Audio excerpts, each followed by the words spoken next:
নয়, 17টা স্ত্রী। আর 17টা স্ত্রীর মধ্যে মাত্র 4টি ছিল পাডরানী, দিতি, অদিতি, কদ্রু, বিনতা। তাহলে পরে শুনে নাও মা, কেন আমরা ভালো ছেলের মা হতে পারি না, কেন আমাদের ছেলেগুলো অসৎ হয়, কেন ছেলেগুলো অসৎ পথে যায়, শুনে নাও।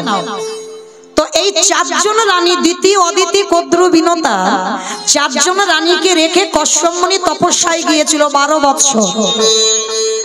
আর 12 বৎসর যখন তপস্যা করছিল, 4টি রানী ঘরে বসে বসে কান্নাকাটি বাঁধিয়ে দিয়েছে। কেন কাঁদছে? দেখবেন মা, একটা নারী জীবনে যদি সব সুখ থাকে, যদি একটা সুখ না থাকে, সে সারা জীবন কাঁদে। বলো তো কি? মোবাইল,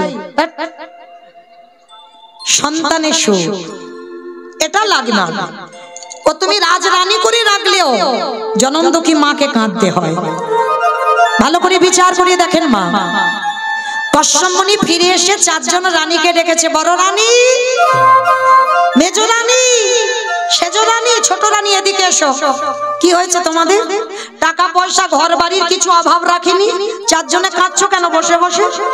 তোমরা জানো, তোমরা যদি কাঁদো আমার 12 বছর তপস্যা বিফল হয়ে যাচ্ছে।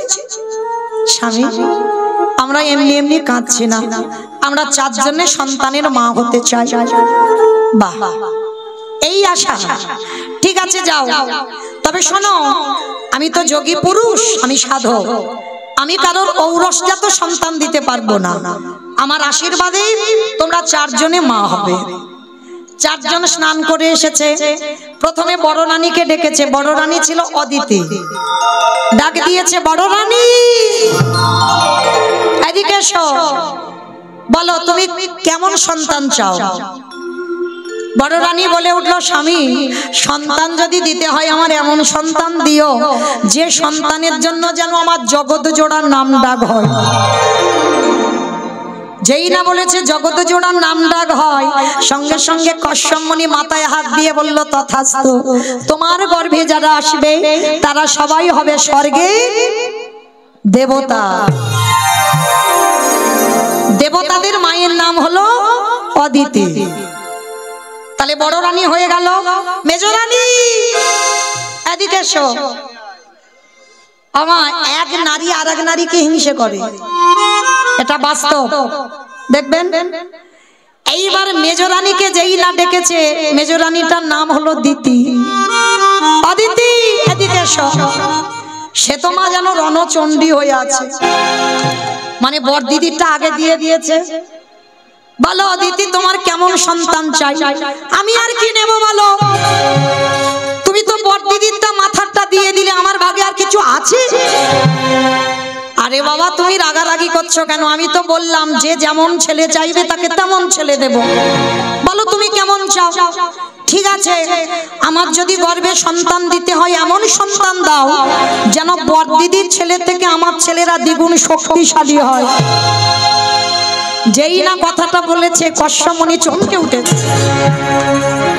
ওমা, তুমি এক নারীর হিংসায় জর্জরিত হয়ে বলশালী ছেলে চাইছো? হ্যাঁ, আমার ওই রকম ছেলে লাগবে। তথাস্তু, যেমন চেয়েছো আমি তেমন দেব। কথা দিলাম, তোমার গর্ভে যারা আসবে সবাই হবে স্বর্গে অসুর। ওই যে মহালয়ের সময় ওই যে অসুরা দেবতাদের ঝগড়াঝাটি দেখো না, এরা অন্য কেউ নয়, সব ভাই ভাই। মাগুলো আলাদা, বাবাগুলো সব একটাই। তাহলে এই জায়গাটা আমার মায়েরা খুব ভালো করে মন দিয়ে শোনো।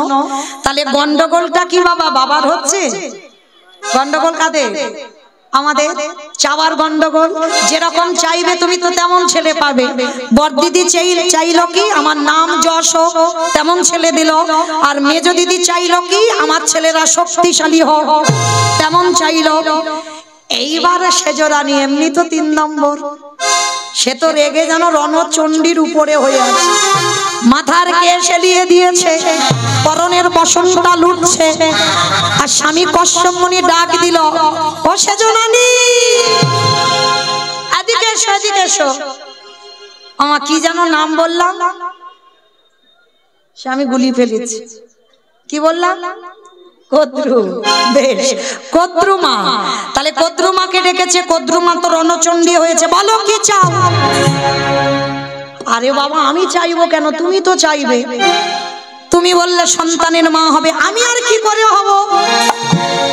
বড় দিদি ভালো নিয়ে নিল, মেজ দিদি ভালো নিয়ে নিল, আমার ভাগে আর কিছু আছে? আরে বাবা তুমি এত রাগারাগি করছো কেন? বলো না তুমি কেমন ছেলে চাও। আমি তো কথা দিয়েছি যে যেমন চাইবে তাকে তেমন দেব। ঠিক আছে, তাহলে একান্ত যদি আমার গর্ভে দিতে চাও দাও। ওই বড় দিদি নয়, মেজ দিদি নয়, ওদের দুজনের শুধু ছেলে নয়, গোটা পৃথিবীর মানুষ যেন আমার ছেলেকে দেখে ভয়ে থরথর করে কাঁপে। যেই না কথাটা চেয়েছে না, কশ্যপমুনি দেবে কি নিজে ভয়ে কাঁপছে। হ্যাঁ গো কদ্রু, তোমার ছেলেকে দেখে গোটা পৃথিবীর মানুষ কেঁপে উঠবে, বলে হ্যাঁ আমার ওই রকম ছেলে লাগবে। বেশ, কথা দিলাম তোমার গর্ভে যারা আসবে তারা কেউ সাধারণ নয়। যারা যারা তোমার গর্ভে আসবে তারা সবাই হবে বিষধর। কে গো? সাপ। পৃথিবীতে যত রকমের সাপ আছে, আর সাপকে দেখে কে না ভয় পায়? পৃথিবী সবাই কাঁপে না, ভয় পায় না? তাহলে কদ্রুমার গর্ভে যারা এলো, পৃথিবীর যত রকমের সাপ ওই কদ্রু মায়ের গর্ভে। তাহলে বড় রানী, সেজ রানী, মেজ রানী হয়ে গেল, মানে 3 নম্বর হয়ে গেল। এইবার ছোট রানীটা যেন কি বললাম, কি বললাম? বিনতা। এইবারটা শোনো, ছোটটার নাম হচ্ছে বিনতা। আর দেখবেন অনেকের একটু আদর করে নাম ছোট করে ডাকে না, যেমন আমার নাম মৌমিতা, আমার মা আদর করে মৌ বলে ডাকে, ছোট করে। এগুলো আদরের নাম, স্নেহের নাম, ভালোবাসার নাম। তো যাই হোক, এই স্বামী বিনতাকে বিনতা বলে না, ছোট করে ডাকে, অবিন এদিকে এসো। এ কি তোমার চোখে জল, তুমি কাঁদছো? ও বুঝেছি, তোমার বড় দিদি, মেজ দিদি, শেষ দিদি নিয়ে নিল, আর তোমার ভাগে কিছু নেই, ওই জন্য কাঁদছো। না স্বামী, আমি ওই জন্য কাঁদিনি তো। ভালো করে শুনবে মা, এই জায়গাটা খুব দরকার জানা। নারী আমরা সবাই, এখানে অনেকে আমরা নারী, আমিও একজন নারী, কিন্তু সবার স্বভাব, চরিত্র, ব্যবহার, চলাফেরা কি এক হবে? কখনো এক হবে না। তো আজকে 3 জনের চরিত্র শুনলেন, এবার 4 জনের জায়গাটা দেখেন। স্বামী ডাক দিয়েছে, অবিন আমার কাছে এসো। বলো তো দেখি, তুমি চোখের জল মোছো, বলো তুমি কেমন ছেলে চাও? আমি জানি তুমি ভয় পাচ্ছ, বড় দিদি, মেজ দিদি, শেষ দিদি নিল, আর তুমি ছোট, তোমার ভাগে ভালো কিছু নেই, ওই জন্য কাঁদছো। না স্বামী, তাহলে কেন কাঁদছো? বলো তুমি কেমন সন্তান চাও? মাথাটা নিচু করেছে, গলদেশে কাপড় দিয়ে আঁচলটা পেতেছে। স্বামী, আমি তোমার কাছে চাইবো, কিন্তু কথা দাও আমি যেমন সন্তান চাইবো তুমি আমায় দেবে। আরে বাবা আমি বললাম তো, তোমার বড় দিদিদের দিলাম, মেজ দিদির দিলাম, শেষ দিদির দিলাম, আর তোমার দেবো না? বলো কেমন? না ওরকম করে নয়, তুমি একবার আমার মাথা ছুঁয়ে বলো যে আমি যেমন ছেলে চাইবো তেমন দেবে। আরে বাবা মাথা ছোঁয়ার কি আছে, আমি তো বললাম দেবো। আচ্ছা ঠিক আছে, তবু যখন বলছো আমি মাথা ছুঁয়ে বললাম, তুমি যেমন সন্তান চাইবে তেমন দেব। বলো। গলদেশে বসনে দিয়ে স্বামীর চরণে প্রণাম করে চাওয়াটা দেখেন। আগে 3 জন চেয়েছে, আর এর চাওয়াটা দেখেন। আঁচলটা স্বামীর চরণে পেতে দিয়ে বলল, স্বামী গো তোমার কাছে আমি বড় দিদির মতো সন্তান চাই না, মেজ দিদির মতো সন্তান চাই না, ওই সেজ দিদির মতো সন্তান চাই না। সত্যি যদি আমাকে কিছু দিতে চাও, আমার গর্ভে তুমি একটাই সন্তান দিও। তবে মনে রেখো, যে সন্তানে তুমি আমার গর্ভে দান করবে, যেদিন আমার নিদানের সময় হবে, যেদিন আমার চারিজনা বাঁশির দোলায় নিয়ে যাবে, তুমি এমন সন্তান আমার গর্ভে দান করো, সে যেন কৃষ্ণ কৃষ্ণ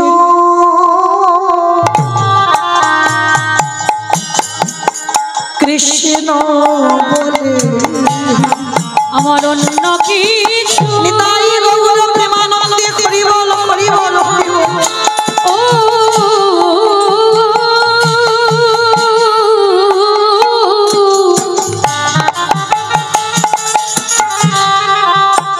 অন্য কিছু চাহি না গো, সে যেন কৃষ্ণ কৃষ্ণ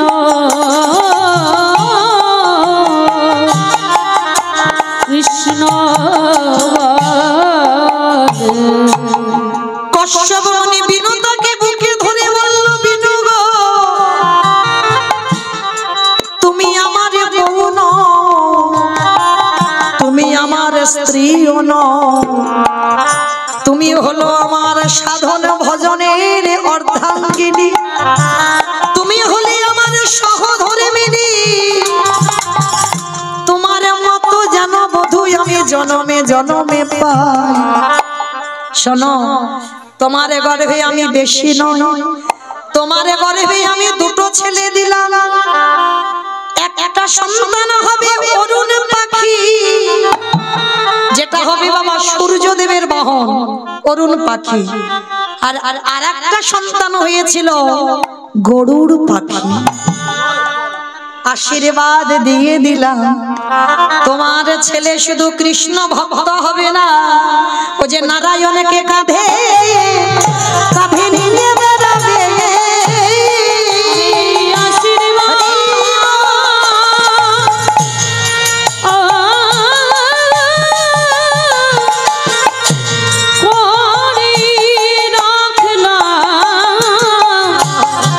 নারায়ণকে কাঁধে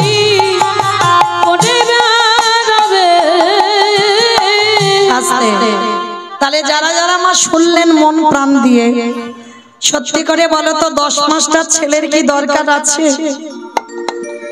একটা ছেলে যদি ছেলের মতো ছেলে হয়, তবে এই কৃষ্ণ ভক্ত জগতে বড় দুর্লভ। ভগবানের কাছে প্রার্থনা করবে যেন আমার কৃষ্ণ বলা পাখি হয়। তো আজকে লীলাতে বাবা গোবর্ধন দাস আর হিরণ্য দাস, এরা বাবা জ্যাঠা রাধা কুণ্ডের তীরে মানত করে আমার রঘুনাথ দাসকে পেয়েছিল। কিন্তু জানো মা, রঘুনাথ ছোটবেলা থেকে বৈরাগ্য ভাব, সর্বদা কৃষ্ণ নামে ভেসে থাকে। যেখানে বাবা রাস্তা দিয়ে যদি কোনোদিন ওই সাধুগুরু বৈষ্ণব দেখে, ওই রঘুনাথ কি করে, ওই ঘর থেকে ছুটে পালায় তাদের সঙ্গে। আবার দাঁড়ি প্রহরীরা আবার ছেলেকে ধরে নিয়ে বাড়িতে আসে। এইভাবে চলতে চলতে রঘুনাথের বয়স দাঁড়ালো 5 বছর। এবার 5 বছরের ছেলেকে তো আগেকার দিনে বাবা গুরু আশ্রমে পাঠানো হতো, এখনকার দিনে বাবা যেমন স্কুলে যাতায়াত করে তখনকার দিনে নয়। তখনকার দিনে গুরু আশ্রমে থেকে পড়াশোনা হতো। এখন যেমন আমরা ওই বোর্ডিং এ রাখি না ছেলে মেয়েদের, ঠিক ওই রকমই ব্যবস্থা ছিল। তো রঘুনাথ 5 বছর হয়েছে, বাবা জ্যাঠা দুজনে মিলে নিয়ে গেছে বলদেব আচার্যের কাছে, যার কাছে বিদ্যা অভ্যাস করবে, শাস্ত্র পাঠ শিখবে। তা যেই না রঘুনাথকে নিয়ে গেছে বাবা, বলদেব আচার্য বলে উঠলেন, শোনো হিরণ্য, শোনো গোবর্ধন, বাবা ভালোই ভালোই বলছি, তোমাদের বড় লোকেদের ছেলের একটু খামখেয়ালি স্বভাব, ওকে আমি এখানে রাখতে পারবো না। তোমরা ভালোই ভালোই বলছি, ওকে নিয়ে বাড়িতে যাও। কখন বলতে কি করে ফেলবে বাবা, আমি ওকে সামলাতে পারবো না। গোবর্ধন আর হিরণ্য বলছে, গুরুদেব আপনি জানেন না আমার রঘুনাথের চরিত্র, আপনি জানেন না। 1 সপ্তাহ রাখি,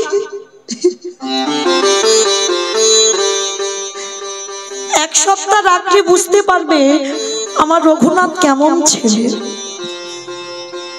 তবে শোনো বাবু, এক সপ্তাহকে আমি রাখবো, কিন্তু তারপরে যদি দেখি ও ছেলে বেয়ারা ছেলে, বেয়াদব, কথাবার্তা শোনে না, আমি কিন্তু তোমার বাড়িতে রেখে আসবো। বলে ঠিক আছে। অমাইরা রঘুনাথকে আশ্রমে রেখে এলো বলদেব আচার্যের চরণে। আর বলদেব আচার্য ভাগবত পাঠ করে। আর শুধু তো ওই রঘুনাথ একা নয়, রঘুনাথের বয়সী আরো ছেলেরা আছে পাঠশালায়, সবাই ভাগবত আসরে বসেছে আর গুরুদেব পাঠ করছে। অমাইরা সমস্ত পড়ুয়ারা পিছনে বসে কত গল্প গুজব করছে, কত হাসি ঠাট্টা খেলাধুলা করছে। আর ওই ছোট্ট রঘুনাথ একেবারে গুরুদেবের সামনে বসেছে। গুরুদেবের সামনে বসে নয়ন জলে বুকটা ভেসে যাচ্ছে। গুরুদেব পাঠ করতে করতে ভাগবতটা রেখে রঘুনাথের কাছে গিয়ে বলছে, রঘুনাথ, এই বাবা, কি হয়েছে রে বাবা? তুই এমন করে সামনে অনেকক্ষণ ধরে দেখছি তুই কাঁদছিস। আরে তুই এই কঠিন কঠিন ভাগবতের শ্লোক, এই ভাগবত তুই কিছু বুঝতে পারছিস না? গুরুদেব, তা হ্যাঁ রে, বুঝতে পারছিস না? তুই ওরম পাগলের মতো ও বুঝেছি, বাবা মার জন্য মন খারাপ হচ্ছে না গুরুদেব? তাহলে কি ওই বাড়িতে যাবি, এখানে মন ভালো লাগছে না ওই জন্য? না গুরুদেব। তাহলে কি অন্যান্য বন্ধুরা তোকে বকেছে? না। তাহলে কি জন্য কাঁদছিস বাবা রঘুনাথ? গুরুদেব, মুখ থেকে বেরিয়ে এলো, আমি কি তারে পাবো না?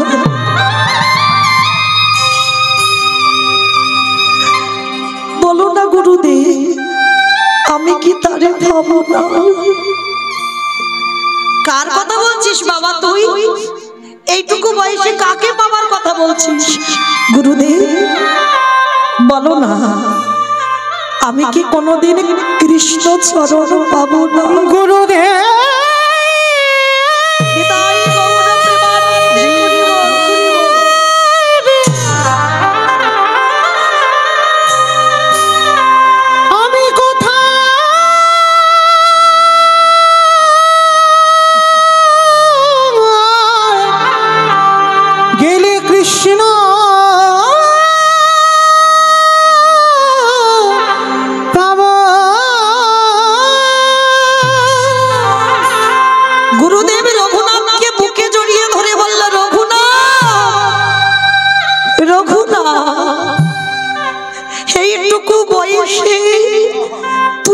কৃষ্ণ পাওয়ার জন্য কাঁদছিস?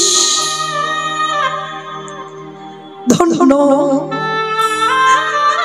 আমি গুরুদেব, আমি তোর মাথায় হাত দিয়ে আশীর্বাদ দিলাম বাবা, তোর কৃষ্ণ কৃপা হোক। আমি বললাম তুই কৃষ্ণ চরণ পাবি। পড়াশোনা শেষ করে বাড়িতে ফিরল রঘুনাথ। কিন্তু বাড়িতে ফিরলে কি হবে মা?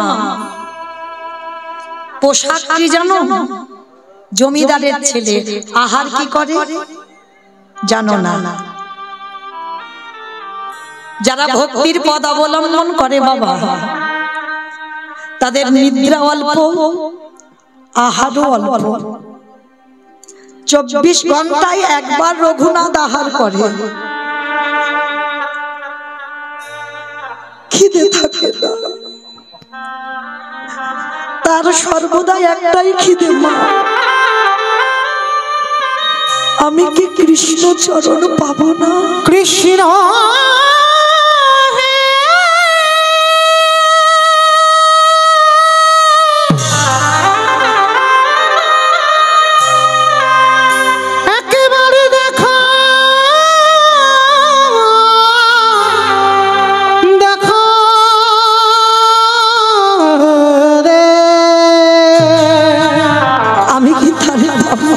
দেখা দে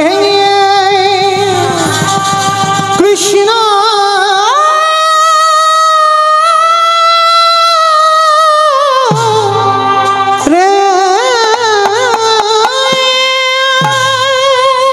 24 ঘন্টায় একবার আহার আর পরনে একটা বহির্বাস। জমিদারের ছেলে যে যার বাবা জ্যাঠার মাসে 12 লক্ষ স্বর্ণ মুদ্রা আয়, শুধু নবাবকে কর দিত 8 লক্ষ স্বর্ণ মুদ্রা। এই জায়গাটা বাবা অনুভব করবেন, ক টাকা ব্যাংকে আছে আমাদের, কত জায়গা জমি সম্পত্তি আছে আমাদের। যে রঘুনা জমিদারের ছেলে, সেই জমিদারি ত্যাগ করে তার জমিদারির উপরে এতটুকু লোভ নেই, শুধু তার মুখে একটা কথা, আমি কি তারে পাবো না? আমি কোথায় গেলে কৃষ্ণ পাবো? তোমরা কেউ আমায় বলে দাও। যদি রাস্তা দিয়ে কোনো তিলক সেবা করা ভক্ত যায়, রঘুনাথ ঘর ছেড়ে পাগলের মতো তার পিছনে চলে যায়। সাধু সঙ্গ করতে ভালোবাসে, ভক্ত সঙ্গ করতে ভালোবাসে, কিন্তু জমিদারিতে ওটা হয় না। দাঁড়িরা প্রহরীরা রঘুনাথকে ধরে আনে। তা রঘুনাথ যখন একটু বড় হয়েছে, হিরণ্য দাস গোবর্ধন দাস রেগে গেল, অপদার্থ, এত করে বলি এত করে বকি তবু ছেলে শোনে না, সারাদিন না কৃষ্ণ কোথায় কৃষ্ণ কোথায়। ও ছেলেকে বন্দি করতে হবে। এই প্রহরী যা ওই ছেলেকে কারাগারে বন্দি কর। আগেকার দিনে জমিদার যেমন প্রহ্লাদের বাবা হিরণ্যকশিপুর প্রহ্লাদকে কারাগারে 3 রাত বন্দি করে রেখেছিল। আদেশ দিলে ওকে কারাগারে বন্দি কর, বাইরে থেকে শিকল তুলে দিবি আর ওর হাতে পায়ে দড়ি বেঁধে দে, যেন কোথাও আর যেতে না পারে। রাধে, যে একবার কৃষ্ণ ভালোবাসে তাকে কি বাহ্যিক জগতে দড়ি দিয়ে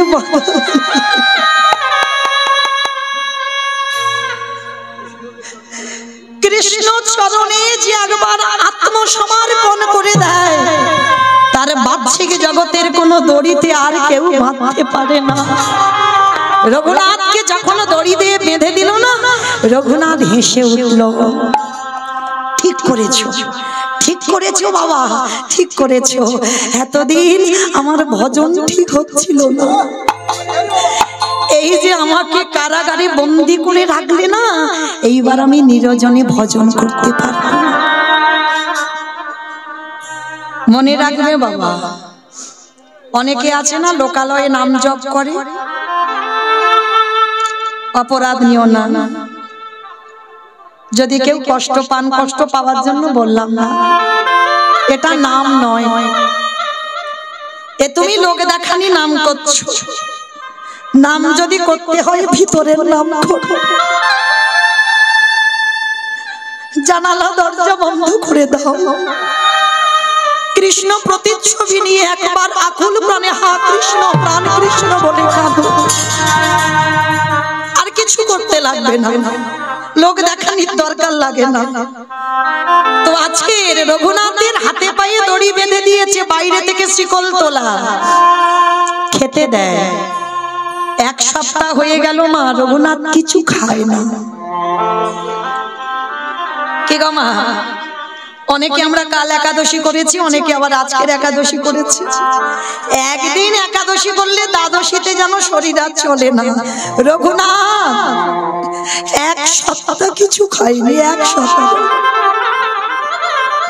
অনাহারি অনিদ্রায়, সারাদিন শুধু একটাই কথা, কোনো নাম জপ নয়, আমি কি তারে পাবো না।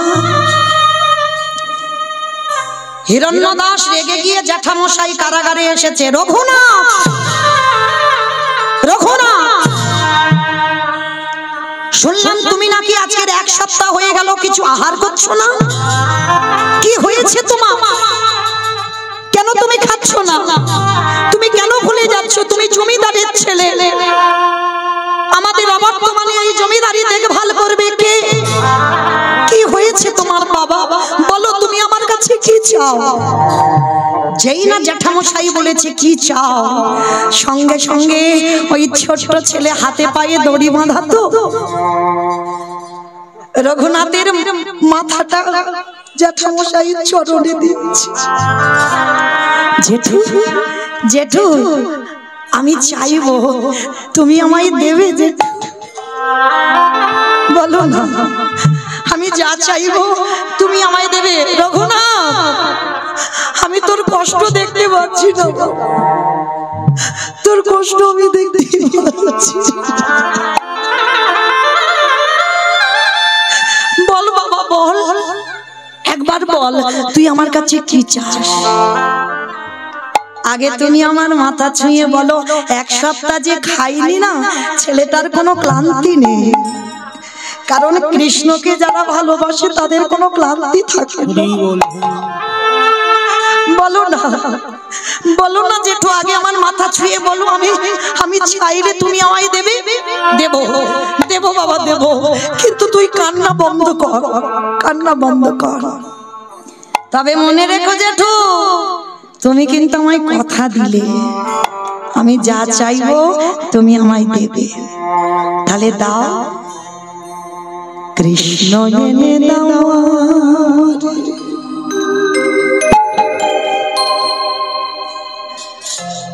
কৃষ্ণ এনে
খবর পেল গুরুদেব বলদেব আচার্য, সেই বলদেব আচার্য ছুটে এলো রঘুনাথের কাছে। রঘুনাথ, কৃষ্ণ বলে কাঁদলে কৃষ্ণ পাবি না বাবা, কাঁদতে যদি হয় গৌর বলে কাঁদ। কারণ রাধা কৃষ্ণ একাত্মা দুই দেহ ধরি অনন্য বিলাসী রস আস্বাদন করি, এই দুই ভাবিবে চৈতন্য গোসাই ভাব রস আস্বাদিতে দোহে একোঠা। কৃষ্ণ বলে কাঁদলে কৃষ্ণ পাবি না, কারণ সেই রাধা কৃষ্ণ একাত্মা হয়ে কলিতে গৌর হয়েছে। গৌর বলে কাঁদ। গুরুদেব গৌর বলে কাঁদবো, কোথায় পাবো গৌর? চলে যা নদীয়ার মাটিতে। কথাটা শোনার সঙ্গে বাবা জ্যাঠাকে সঙ্গে নিয়ে রঘুনাথ নবদ্বীপে গেল। কেমন ভাগ্য দেখো, নবদ্বীপে গিয়ে রঘুনাথ খবর পেল আমার নিমাই 24 বছর বয়সে সন্ন্যাস নিল। আভাগা যেদিকে যায় সাগর শুকায় যায়। এতদিন কৃষ্ণ বলে কেঁদেছিল, কৃষ্ণ তো পেলই না। যখন জানলো সেই কৃষ্ণ গৌরকে পাবার জন্য নদিয়ায় গেল, আর গিয়ে দেখলো নিমাই 24 বছর বয়সে সন্ন্যাস। ফিরে এলো বাবা জ্যাঠার সঙ্গে। কিছুদিন পর খবর পেল শান্তিপুরে অদ্বৈত আচার্যের ঘরে আমার নিমাই এসেছে। আর তখনকার দিনে এরা তো নবাব ছিল, রাজরাজা, এদের কানে আগে খবরটা যেত। যখন গোবর্ধন আর হিরণ্য খবর পেল যে নিমাই ফিরেছে শান্তিপুরে অদ্বৈত আচার্যের ঘরে, সঙ্গে সঙ্গে বাবা ওই ছেলে রঘুনাথের হাতটা ধরে ছুটে গেল শান্তিপুরে। প্রভু আমার নর্তন কীর্তনে বিভোর, রসে তনু ঢাড়ো ঢাড়ো গৌর কিশোর বড়, রসে তনু ঢাড়ো ঢাড়ো গৌর কিশোর বড়, রসে তনু ঢাড়ো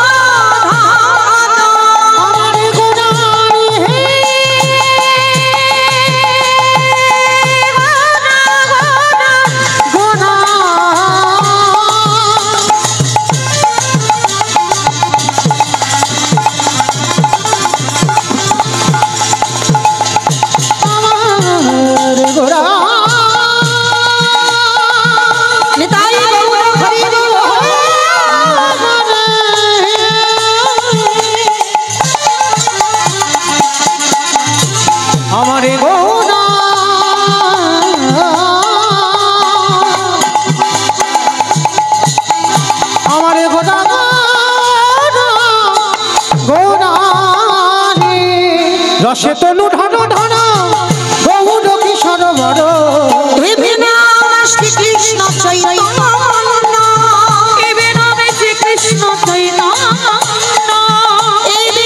শ্রীকৃষ্ণ চৈতন্য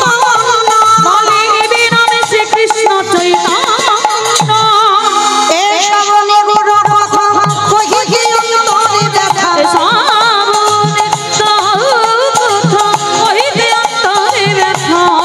ভাবিনা নাহি জানে অনন্য,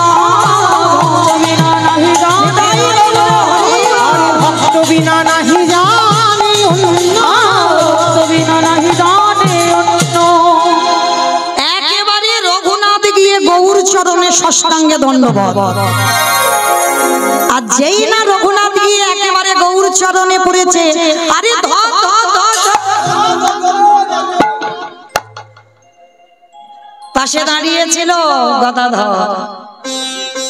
যেই না দাঁড়িয়েছিল গদাধর, গদাধরকে বলছে গদাধর যাও আমার প্রসাদী থালা থেকে কৃপা করে ওকে একটু প্রসাদী দিয়ে দাও। মহাপ্রভুর উচ্ছিষ্ট প্রসাদ, যে প্রসাদ পাওয়ার ক্ষমতা সবার হয় না। প্রথম দর্শনে বলল রঘুনাথকে প্রসাদ দাও, উচ্ছিষ্ট প্রসাদ পেল। এক সপ্তাহ প্রভুর চরণে রইল, সেবা পূজা করলো। প্রভু বলল রঘুনাথ এবার আমি যাব, আমি আমার জায়গায় ফিরবো, জগন্নাথ ধাম শ্রীক্ষেত্র লীলাচল। তুমি কাজ করো, তুমি সংসারে ফিরে যাও। না না প্রভু না, আমি তো সংসারে যাব বলে আমি তো তোমার চরণে আসিনি গো। এই ছেলে এখনো তো সে সময় হয়নি। কি বাবা, সময় যতদিন না হয় গৌর চরণে যাওয়া যায়? রঘুনাথ বিরক্ত করো না, বারবার বলছি বাবা মা পড়াশোনা শিখিয়েছে, পড়াশোনা করেছো, বাবা মার জমিদারি দেখভাল করো, সেটাই তোমার জন্য ভালো হবে। না প্রভু, আমি ওই জমিদারি। আবার কথা বলে মর্কট বৈরাগ্য ধারণ করবে না রঘুনাথ, লোক দেখানি বৈরাগ্য পালন করবে না। যেদিন প্রকৃত বৈরাগ্য আসবে সেদিন আমার কাছে আসবে, তার আগে নয়। আর তোমাকে আমার কাছে আসতে হবে না, আমি তোমাকে আমার কাছে আনবো। এখন আমি তোমার আদেশ দিলাম, তুমি ফিরে যাও, তুমি তোমার সংসারে। প্রভুর আদেশ মতো আমার রঘুনাথ গঙ্গা পার হয়ে আজকে আসছে নিজ ঘরে আদি সপ্তগ্রাম। তো গঙ্গায় পার হতে হতে বাবা হঠাৎ দেখলো, উরি বাবা অত লোকজন কেন, অত লোকজন কি করে হলো? মনে মনে ভাবছে দাঁড়াও একবার দেখি তো গিয়ে কি হচ্ছে। যেই না রঘুনাথ নেমেছে, আর রঘুনাথ নামার সঙ্গে সঙ্গে ওইখানে আমার নিতাই চাঁদ দাঁড়িয়েছিল না, নিতাই চাঁদ বলে উঠলেন, আরে চোর চোর চোর। সবাই রঘুনাথকে দেখে বলছে চোর চোর চোর চোর। রাধে, সবাই তো অবাক, রঘুনাথকে তো চেনে, বড় লোকের ছেলে না, সবাই রঘুনাথকে চেনে। আরে আমাদের নিতাই চাঁদ দেখে চোর বলছে কেন? বলে অত চোর। বলে কেন চোর বলছো? বলে শোনো, ও তো জানে না নিতাই পদ কমলা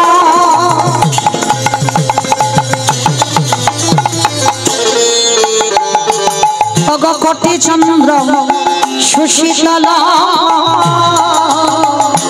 নিতাই পদ কমলা কোটি চন্দ্র সুশীতল যে ছায়া জগত জুড়া ছায়া দে ছায়া জগত জুড়া।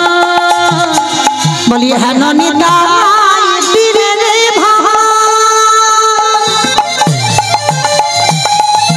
রাধা কৃষ্ণ আইতে না, হেন নিতাই বীরে রে ভাই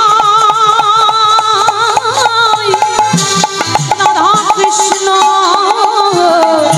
আইতে নাই। ভগবতীর করি ভজ নিতাইয়ের পাই, তোমরা দৃঢ় করে ভজ নিতাইয়ের পাই।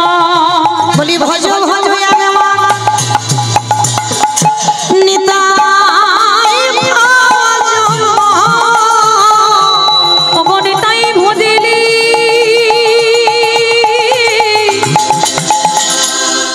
গৌর পাবে একেবারে ভজ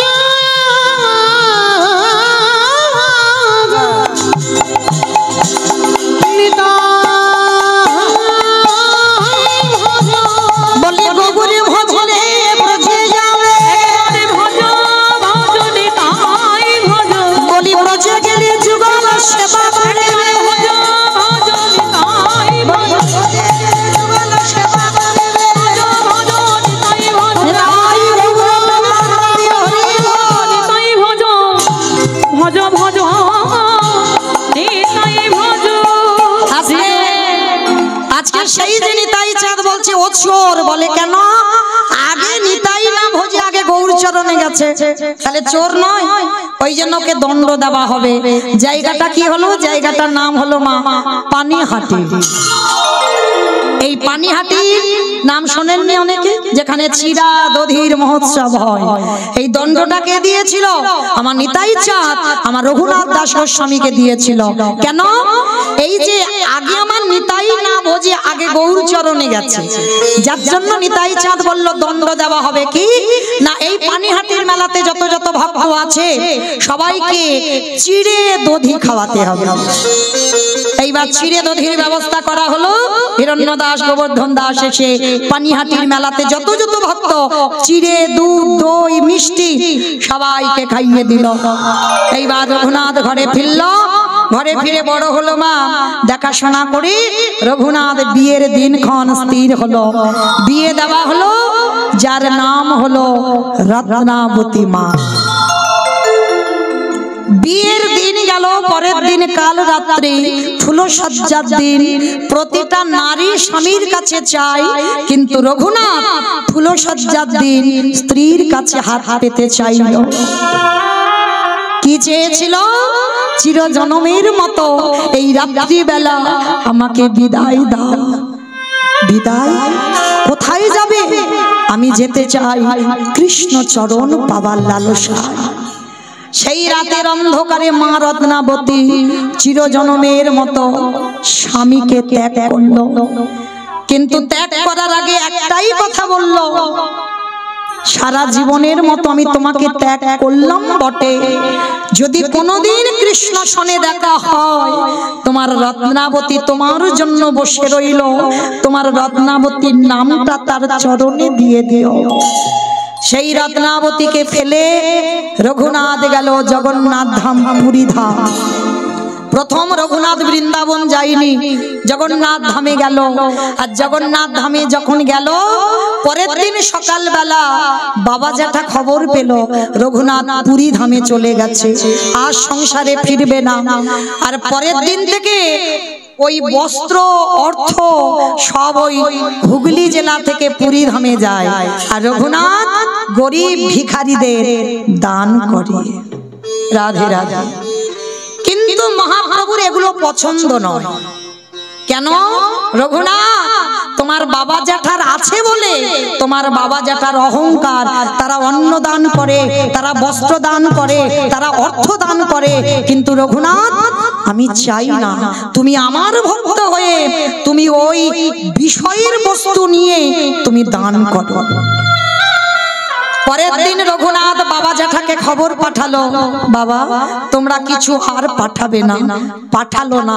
রঘুনাথ কি খায়? ওই পুরী ধামে নগরে নগরে ভিক্ষা করে যা পায় নিজে রান্না করে প্রসাদ পায়। সেটাও আমার মহাপ্রভুর পছন্দ নয়। রঘুনাথ যে ভিক্ষা করে খাবে এটা প্রভুর পছন্দ নয়, সেটাও বন্ধ করে দিল। তাহলে কি খাবে?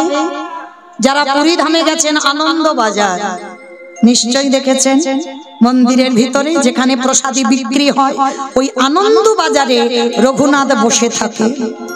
আর ওই যেগুলো বেশি হয়, যদি কেউ কৃপা করে রঘুনাথকে দেয়। এটাও আমার গৌর হরির পছন্দ নয়।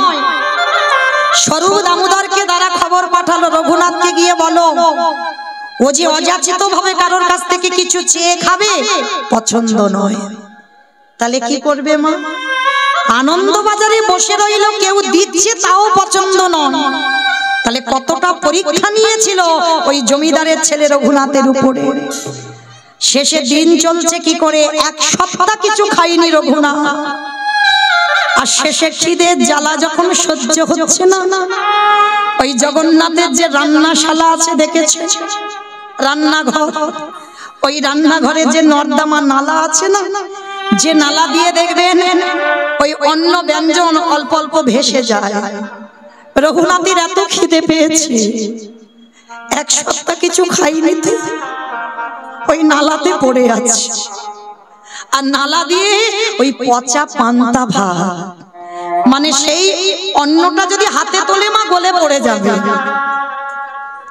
কৃষ্ণ ভজন তো সোজা নয়, গলা পচা পান্তা ভেসে যাচ্ছে। রঘুনাথ আঁচলা করে তুলে নিয়েছে, আঁচলা করে তুলে নিয়ে মানে একবার যদি ধুতে যাই বাবা সব শেষ, আর থাকবে না। সেই পচা পান্তা, গৌরী তুমি তো বলেছো আমায় ভিক্ষা করা যাবে না, কারোর কাছ থেকে অযাচিত ভাবে কিছু খাওয়া যাবে না, তাহলে আমি কি করব? ওই পচা পান্তা একটুখানি হাতে তুলে নিয়ে, প্রভু শুধু তোমার নাম করবার জন্য বেঁচে থাকতে হবে, ওই জন্য একটু আমি মুখে দিই। সবই এক গ্রাস দিতে যাবে, গৌর হরি পিছন থেকে এসে হাত ধরেছে, রঘুনাথ, রঘুনাথ, রঘুনাথ, একা খাচ্ছিস, দিবি না? আমার একটু দে বাবা। না না গৌর হরি, এ তো পচা গলা পান্তা ভাত, আর এই পচা গলা আমি তোমাকে দেবো কি করে? চুপ চুপ চুপ। একটা কথা, প্রসাদ কোনদিন পচে? পচে না। প্রসাদ জীবনে পচে না, দে না। জোর করে রঘুনাথের কাছ থেকে পচা পান্তা ভাত একটু মুখে দিয়েছি, আর ভগবানকে নিবেদন করলে হয় প্রসাদ। আর ওইটা যখন ভক্ত সেবা করে নেয়, উচ্ছিষ্ট করে, সেটা মহাপ্রসাদ হয়। আর ভগবান প্রতিটা যুগে যুগে মহাপ্রসাদ পাবার জন্য লালায়িত। যেই না রঘুনাথের হাত থেকে কেড়ে দিয়ে ওই মহাপ্রসাদ চাহাতে সবই এক গ্রাস দিয়েছে, স্বরূপ দামোদর এসে বলছে, গৌর হরি, তুমি ভক্তের ওই উচ্ছিষ্ট পাচ্ছ? রঘুনাথ, আমি এতদিন ধরে তোকে পরীক্ষা করে দেখলাম, ধন্য তুই জমিদার বাড়ির ছেলে হয়ে, রাত সুখে থাকার ছেলে হয়ে, এভাবে যে গৌর সেবা আমার জানা ছিল না। আজকে থেকে আমি তোর সকল দায়িত্ব আমার স্বরূপের উপরে দিয়ে দিলাম, কারণ আমার স্বরূপের মধ্যেই আমি বিরাজ করি। আজকে থেকে স্বরূপের চরণ ভজন করি।